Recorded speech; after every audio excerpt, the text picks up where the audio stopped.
किसानों का दिल्ली कूच 2 दिन और टल सकता है। इस वक्त की बड़ी खबर, किसान की मौत में केस दर्ज करने, शहीद का दर्जा देने की मांग पूरी होने तक खनौरी बॉर्डर से ही आंदोलन चलेगा। सूत्रों के हवाले से खबर। एक और बड़ी खबर आ रही है, यूपी में पेपर लीक की शिकायत के बाद एक्शन में सरकार। पुलिस भर्ती बोर्ड ने जांच कमेटी बनाई। छात्रों का विरोध प्रदर्शन, दोबारा परीक्षा की मांग। और प्रियंका गांधी ने पेपर लीक मामले में सीबीआई जांच की मांग की है। कहा, दोषियों के खिलाफ सख्त कार्रवाई होनी चाहिए। सरकार से छात्रों के लिए परीक्षा कैलेंडर जारी करने की मांग। बड़ी खबर, वाराणसी से पीएम मोदी का राहुल गांधी पर हमला। बोले, कांग्रेस के युवराज ने यूपी के नौजवानों को नशेड़ी कहा है। मोदी को गाली देते देते यूपी को भी गाली देने लगे, प्रधानमंत्री मोदी ने कहा। और चंडीगढ़ मेयर चुनाव मामले में सुप्रीम कोर्ट का निर्देश, सीनियर मेयर, डिप्टी मेयर के चुनाव फिर होंगे।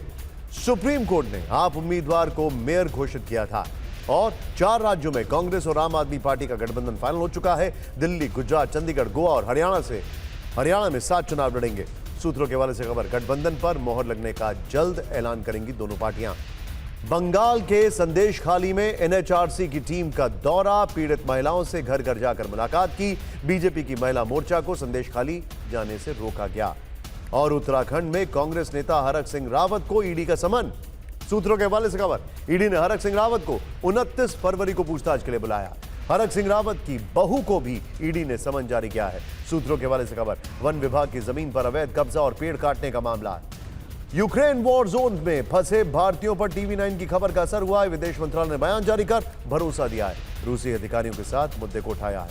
इन सभी खबरों के साथ अब आपको दिखाते हैं कि कर्टन रेजर में आज कौन कौन सी खबरें हैं जो आपके लिए जानना जरूरी है। पहली खबर, सबूतों के साथ एक एक फैक्ट। आज तस्वीरें बोलेंगी। पाकिस्तान की सबमरीन गाजी का मलबा मिला। 1971 में पाकिस्तानी हार का सबसे बड़ा सबूत आपकी स्क्रीन पर कुछ क्षणों में आने वाला है। दूसरी खबर, पुलिस भर्ती परीक्षा के पेपर लीक मामले ने कैसे पकड़ा है तूल। आज इस पर दिन भर सियासत होती रही, उसमें क्या हुआ। तीसरी खबर, क्या पीएम मोदी ने काशी से 80 सीट की गारंटी दे दी है। नशेड़ी वाले बयान पर प्रधानमंत्री ने राहुल को कैसे घेरा। चौथी खबर, राहुल गांधी की पवार उद्धव से बातचीत हुई है, अब ममता भी साथ है। क्या इंडिया गठबंधन की गाड़ी पटरी पर लौटने लगी है। और पांचवी खबर, संदेशखाली के वांटेड शेख शाहजहां के करीबी को चप्पल किसने मारी, वीडियो दिखाएंगे हम आपको। लेकिन फिक्र आपकी में आज पहली बड़ी खबर पाकिस्तान के उस जख्म की है जो 53 साल बाद फिर से रुला रहा है। इस जख्म का नाम है पीएनएस गाजी। पाकिस्तान की वो पनडुब्बी जिसे 1971 में भारतीय नौसेना ने समंदर में तबाह किया था, अब विशाखापट्टनम के पास भारत की एससीआई साबरमती रेस्क्यू सबमरीन ने गाजी के मलबे को ढूंढ निकाला है। समुद्र से मलबे की तस्वीरें बाहर लाकर भारत ने एक बार फिर पाकिस्तान की हार का सबसे बड़ा सबूत दुनिया को दिखा दिया।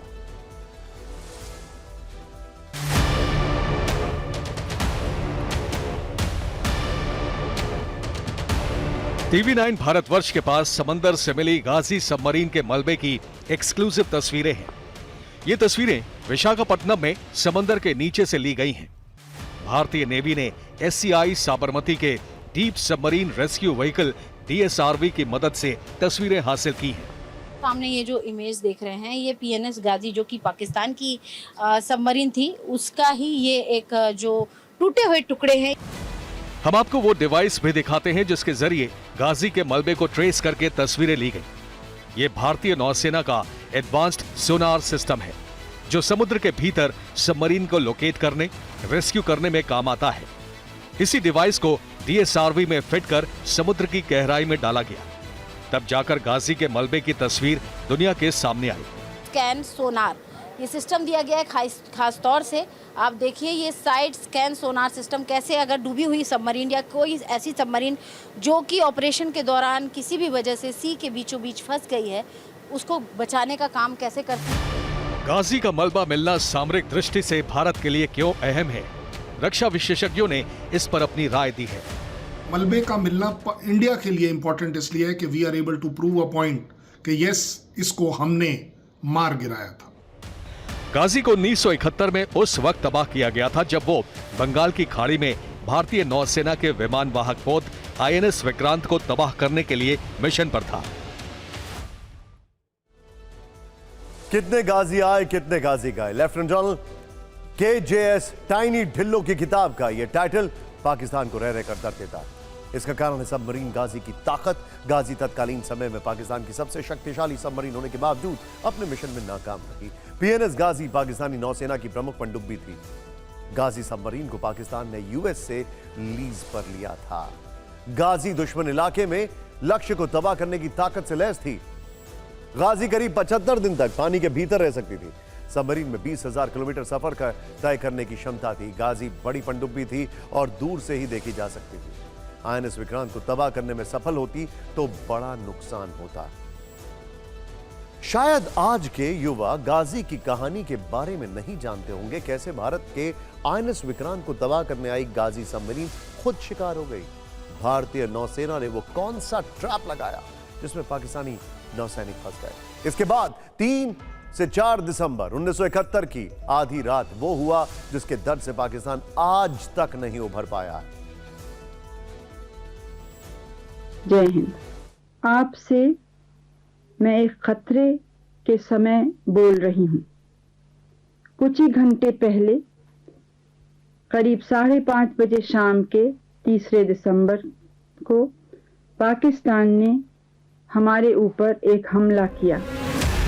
साल 1971 3-4 दिसंबर की आधी रात के आसपास तत्कालीन PM इंदिरा गांधी ने अचानक देश को संबोधित किया। पाकिस्तान की तरफ से हमले की सूचना थी। PM का भाषण चल ही रहा था कि विशाखापट्टनम बंदरगाह से थोड़ी दूर जोरदार धमाका हुआ। धमाका इतना तेज था कि बंदरगाह के सामने बने घरों के शीशे टूट गए। समंदर का पानी कई फीट ऊपर उछल गया। बताया जाता है कि विस्फोट का समय रात 12:15 था। भारत के INS राजपूत ने पाकिस्तानी सबमरीन गाजी को तबाह कर दिया था। भारतीय नौसेना ने पाकिस्तानी नेवी को चकमा देकर मिशन को सफलतापूर्वक अंजाम दिया था। दरअसल 1971 की जंग से ठीक पहले भारत पाकिस्तान के बीच तनाव चरम पर था। पाकिस्तान ने भारत के विमान वाहक युद्धपोत INS विक्रांत को तबाह करने का प्लान बना लिया था। 1971 में तब के पूर्वी पाकिस्तान की समुद्री नाकेबंदी का नेतृत्व INS विक्रांत ही कर रहा था। विक्रांत की खोज में कराची से पनडुब्बी PNS गाजी को विशाखापट्टनम भेजा गया। हालांकि PNS गाजी के आने की खबर इंडियन नेवी को मिल गई थी। नेवी ने जंग शुरू होने से पहले INS विक्रांत को विशाखापट्टनम से दूर अंडमान की ओर भेज दिया। ये सब सीक्रेट तरीके से किया गया। INS विक्रांत पर मौजूद 9 सैनिकों तक को सूचना नहीं दी गई।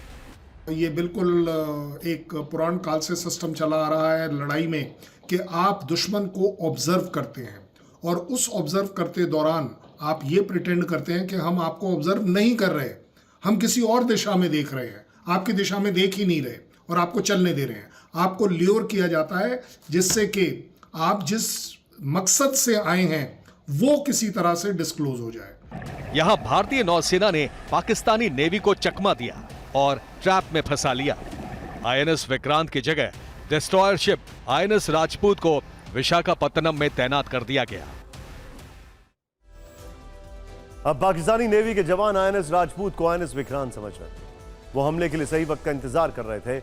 इससे पहले कि उनकी तरफ से हमला होता, भारतीय नेवी ने कुछ ऐसा किया जिससे कराची तक हिल उठा।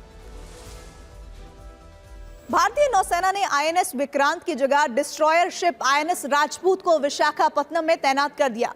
उसे ये निर्देश दिए गए कि वो बिल्कुल INS विक्रांत की तरह बर्ताव करे, यानी उसकी आवाजाही और वायरलेस पर बातचीत से बिल्कुल यही लगना चाहिए कि ये INS विक्रांत है। यहां तक कि INS विक्रांत के कॉल साइन का प्रयोग किया गया। इसके बाद 3 दिसंबर की रात 1971 की लड़ाई शुरू हुई। पाकिस्तान की पनडुब्बी PNS गाजी समुद्र की गहराई में विशाखापट्टनम तक पहुंच गई। INS राजपूत, जिसे वो INS विक्रांत समझ रही थी, उसके आने की खबर लगी। INS विक्रांत पर हमला करने के लिए PNS गाजी की हलचल को INS राजपूत ने ट्रैक किया। तुरंत टॉर्पीडो चलाने के आदेश दे दिए। अपने आप उसको हमने उस जगह तक आने दिया जहां तक हमें एक कह सकते हैं लिमिट ऑफ एक्सेप्टेंस थी। साथ ही साथ उसकी इंटेंशन क्या थी वो देखना बहुत जरूरी था। जब वो इंटेंशन दिख गई कि यस ये माइंस लेआउट करने आए हैं विशाखापट्टनम पोर्ट के खिलाफ, तो तब जाकर आपने उसको एंगेज किया और एंगेज भी एक इस तरीके से किया कि पाकिस्तान मजबूर हो गया उसे डिसोन करने में, उसको एक्सेप्ट करने में कि इंडियन आर्मी ने उनकी नेवी को ध्वस्त कर दिया। भारत के इस हमले में पीएनएस गाजी बच नहीं सका। सबमरीन पर सवार 93 पाकिस्तानियों के साथ साथ पीएनएस गाजी के लीडर कमांडर जाफर मोहम्मद खाना मारा गया। 53 साल बाद गाजी का मलबा मिला है। भारत ने पाकिस्तान को फिर से दर्द के समंदर में डुबो दिया है।